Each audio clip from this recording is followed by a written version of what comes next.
بانی پاکستان قائد اعظم محمد علی جناح رحمۃ اللہ تعالیٰ علیہ کی زندگی کے کچھ اہم ترین پہلو ایسے ہیں جو آج دن تک عام پاکستانیوں کی نظروں سے اوجھل ہیں، اور اس کی بڑی وجہ یہ ہے کہ پوشیدہ حقائق پاکستان کی نوکر شاہی کو ہاضم ہی نہیں ہوئے تھے۔ حتیٰ کہ قائد اعظم محمد علی جناح کے بارے میں ایسی معلومات جو ان کی ہمشیرہ فاطمہ جناح نے اپنی کتاب میں لکھیں، وہ بھی سینسر کر کے ریکارڈ سے غائب کر دی گئی۔ یاد رہے کہ فاطمہ جناح نے اپنے بھائی کے انتقال کے بعد ایک کتاب مائی بردر لکھی، لیکن اشاعت سے قبل اس کے کچھ صفحات غائب کر دیے گئے، جن میں بانی پاکستان کے حوالے سے چند ہوشربا حقائق بیان کیے گئے تھے۔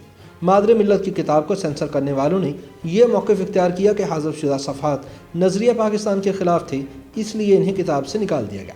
یہ ایک تلخ حقیقت ہے کہ پاک و ہند کی تاریخ نویسی ہمیشہ سے مستند ہونے کی بجائے متنازع رہی ہے۔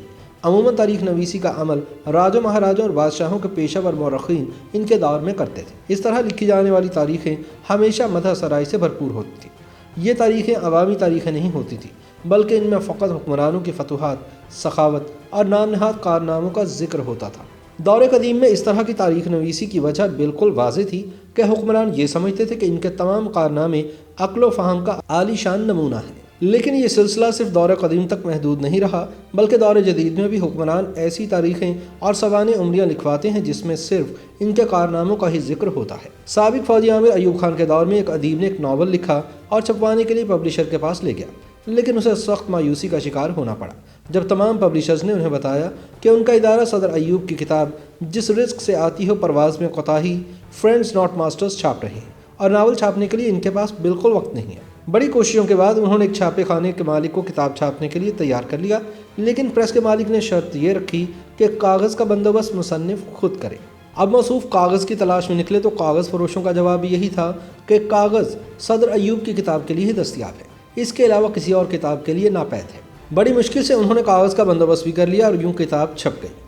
چھپنے کے بعد جب انہوں نے کتب فروشوں سے کتاب کی فروخت کے لیے رابطہ کیا تو ان کا جواب بھی یہی تھا کہ ان کی دکان اس وقت صرف صدر ایوب کی کتاب سے سجی ہوئی ہے اور وہی فروخت ہو رہی ہے، کسی اور کتاب کی فروخت کا سوال ہی پیدا نہیں ہوتا۔ موصوف مصنف نے مایوس ہو کر تمام کتابیں اپنے چھوٹے سے گھر میں رکھ دیں۔ ان کی بیگم نے کچھ عرصے تک تو کتابوں کے انبار کو برداشت کیا، لیکن کچھ ہی عرصے بعد روز مطالبہ کرنا شروع کر دیا۔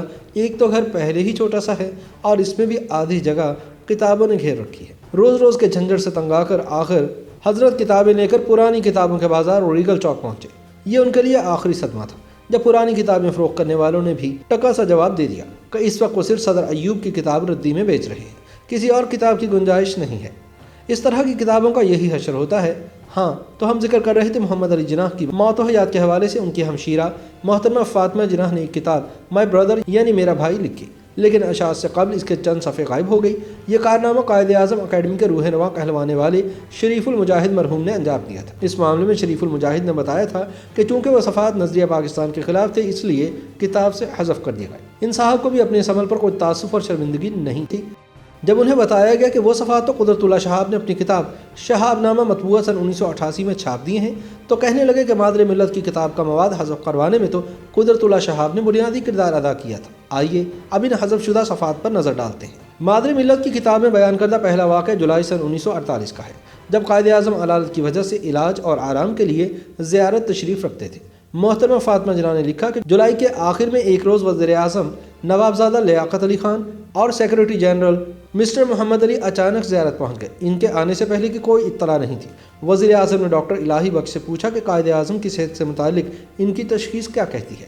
ڈاکٹر نے کہا کہ انہیں مس فاطمہ جناح نے یہاں بلایا ہے، اس لیے وہ اپنے مریض سے متعلق کوئی بات صرف اور صرف انہی کو بتا سکتے ہیں۔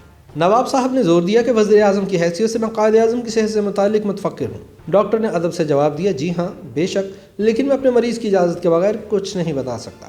جب مس فاطمہ جناح نے قائد اعظم کو وزیر اعظم کی آمد کی اطلاع دی تو وہ مسکرائے اور فرمایا کہ تم جانتی ہو وہ کیوں آئے ہیں، وہ دیکھنا چاہتے ہیں کہ میری بیماری کتنی شدید ہے اور میں مزید کتنا عرصہ زندہ رہ سکتا ہوں۔ تم نیچے جاؤ اور پرائم منسٹر سے کہہ دو کہ میں انہیں ابھی ملوں گا۔ مس فاطمہ جناح نے کہا کہ اب کافی دیر ہو گئی ہے، کل صبح ان سے مل لیں۔ انہوں نے کہا نہیں، انہیں ابھی آنے دو اور بچشمے خود دیکھ لینے دو۔